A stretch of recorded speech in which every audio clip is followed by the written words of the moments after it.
Hello friends, in this video I'm going to talk about how to process your application form to the universities in the United States of America, in the United Kingdom, and other parts of Europe and Canada, Australia, etc.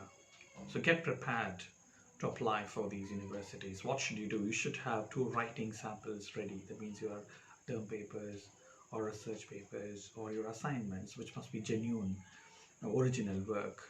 So that should be ready. If you're applying for a PhD, then you should have your research proposal ready, and you should also submit one or two of your research papers which are already published in peer-reviewed journals. And you should have your transcripts. That means your undergraduate degree certificate, a consolidated mark list or individual semester mark list attested by the registrar of the university, or sometimes the principal of the college, with a seal or the stamp. All these could be packed and stamped on the envelope as well. And in addition to it, what you have to do, you should also think about submitting your complete CV and a statement of purpose. And your teachers should give you two letters of recommendations. That's very important. So you have to have two letters of recommendations, which could be submitted to the university. So two of your teachers should give you letters of recommendation. And then your SSLC certificate, your higher secondary certificate or a diploma certificate, and consolidated mark lists of those, HSC or your diploma. Sometimes the individual semester mark lists of your diploma, and your provisional certificate, course completion certificate.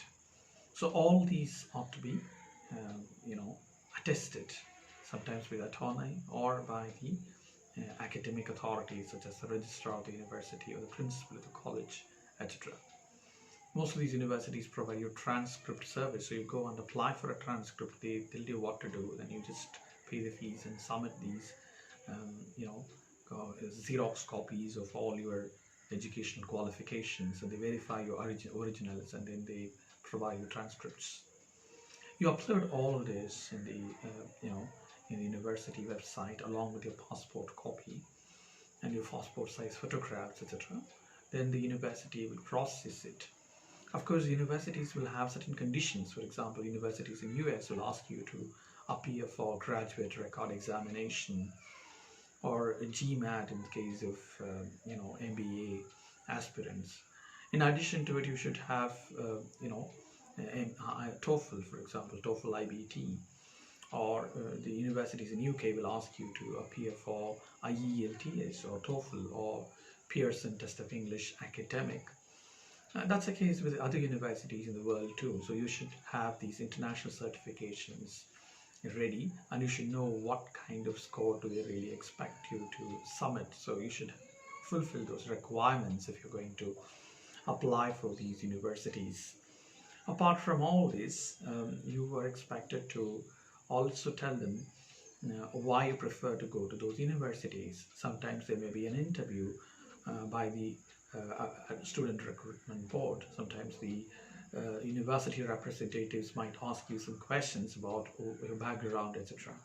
Sometimes the universities will talk to your teachers to probe your background, and if you're applying for a scholarship, the same process takes place, but of course the scholarship committee will possibly have an interview with you to decide whether you qualify for the scholarship. I hope I've done the best to get you know all about how to apply for universities in the United States of America, the United Kingdom, Canada, Australia, and other European countries. Suppose you're going to France or Germany, you should know their language. That's very important for you. So you should know the German language or the French language if you're applying for those countries. So you should know their local languages if you're applying for those universities. Remember, you should have at least A2 level or a B1 level certification if you're applying for those universities, because it will be easy for you to interact with the academics or the fellow students, or go and talk to people in that particular region. So all these could help you to apply for these scholarships, and universities. If you have any doubts, you're free to talk to me anytime, and I'm there to help you. This service is totally free from my side, and you can always approach me. And do not seek the help of consultants who charge you to apply for these universities. Instead, you can always prefer to talk to people like me to get to know how to process the application form to these universities. And you can talk to the university support desk or help desk to understand the entire process. Wish you all success. Good luck to you. Hope this helps you in a big way to achieve all that you want to achieve. Thank you.